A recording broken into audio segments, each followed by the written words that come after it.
been done in the past because the mayor has unveiled similar things in attempts to, get companies to hire?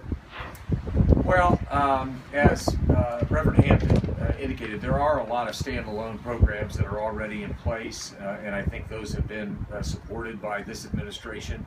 I guess what would be different is if elected mayor, I would want to, and take it as a personal responsibility, to use the bully pulpit to rally the corporate and the not-for-profit community so that there are a larger number of opportunities provided to more young people than ever before, and in a coordinated way. One additional difference, Mary, is the fact that, as I mentioned, we would hope that we could include kind of an in-service training component to this program. So obviously, the youth that would be employed would not only have the benefit of money in their pocket, a good job to occupy their time over the course of the summer, but some of that time would also be spent learning basic job skills, being made aware of educational opportunities that they would not otherwise be aware of, or a whole host of different ideas that, frankly, I think might help them if they're 15 or 16 years old when they become 18 and 19 and they either move to some other kind of job opportunity or maybe into more educational oriented apprenticeship, vocational technical programs, or college itself. You're committing to a target of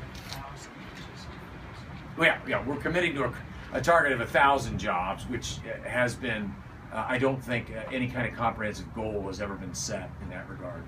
Thank you, Governor.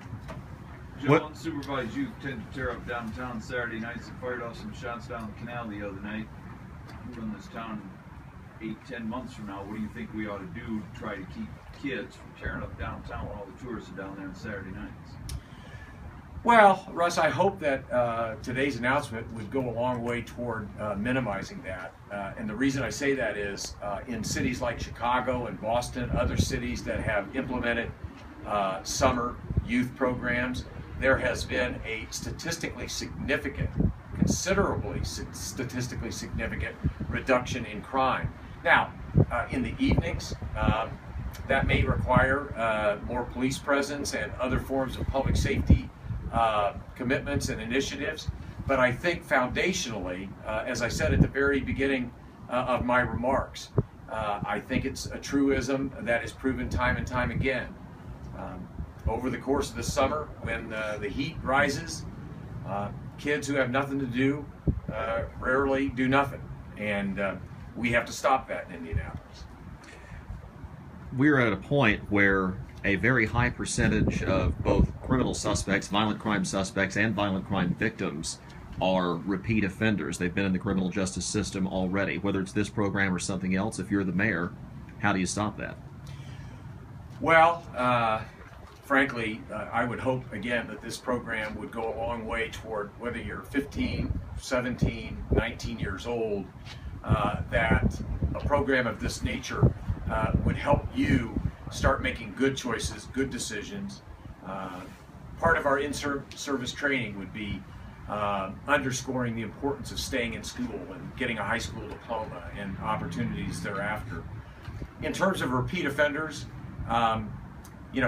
this jobs program is open to all youth in Marion County.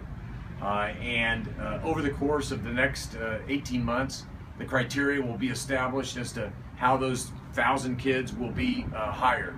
And I'm going to rely on my leadership team and the corporate and not-for-profit partners to establish those criteria. But I think ultimately it would help. Minimally 1,000 youth, and then over the course of the next 4 years, the sky's the limit. Joe, it looks like the criminal justice center is dead. What do you think they ought to do? Well, I submitted an op-ed piece to the Star last week concerned about the financing, the proposed financing of the Criminal Justice Center as is currently the case. We won't know what the ultimate decision, and of course I'm not a member of the council and I'm not the mayor, so while I offer my opinion on the project, what its ultimate outcome is up to the council. supported, then certainly we'll move forward. If it is not by the council, as a candidate for mayor, I think it'll be a responsibility to come forward and offer an alternative or a plan B as soon as practical and as soon as prudent. Would you prefer that everybody wait until after the first year when a new mayor and a new council takes over? In terms of making final decisions as to what shape that Or would even take? relaunching it and reopening the process? No, I think that the conversation about what alternatives are available would need to begin, maybe not the next day or maybe not the next week, but certainly immediately, because there is universal agreement on one topic, and that is we need a new jail. There's no one that I've talked to who disagrees with that. There are some of us, obviously, that have some concerns about the proposed financing of the current proposal. But I think those conversations, again, let me make clear, if the council would happen to not support this proposal, and I don't know what the council will do, but if they would choose not to support it, I think those kinds of conversations would need to begin as soon as reasonably prudent. Thank you all for coming. Thanks, everybody.